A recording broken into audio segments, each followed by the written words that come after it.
Hi everyone. Bachelors కూడా సింపుల్గా సేమియా కేసరి ఎలా చేసుకోవాలో ఈరోజు వీడియోలో చూసేద్దాం. ఒక ప్యాన్లో గీ తీసుకొని అందులో మీకు నచ్చిన డ్రై ఫ్రూట్స్ని రోస్ట్ చేసుకోండి. కొంచెం గోల్డెన్ బ్రౌన్ కలర్ వచ్చే వరకు రోస్ట్ చేసుకొని దాన్ని ఒక బౌల్లోనికి తీసుకోండి. ఆ తర్వాత అదే ప్యాన్లో ఇంకాస్త నెయ్యి యాడ్ చేసుకొని 1 కప్ సేమియా యాడ్ చేసుకొని దాన్ని రోస్ట్ చేసుకోండి.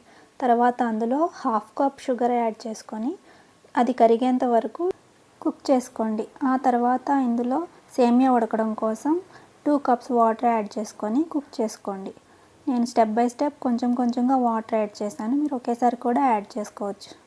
ఇది మొత్తం కుక్ అయిన తర్వాత ఇందులోకి కొంచెం ఇలాచీ పౌడర్ వేసుకొని కలుపుకొని ఆ తర్వాత ఇందులో ఆల్రెడీ రోస్ట్ చేసి పెట్టుకున్న జీడిపప్పు, కిస్మిస్, బాదాన్ని వేసుకోండి. తరువాత పించ్ ఆఫ్ సాల్ట్ వేసుకొని కలుపుకోండి. అంతే, ఎంతో రుచికరమైన సేమియా కేసరి రెడీ అయిపోయింది. Thanks for watching. Please subscribe to my channel.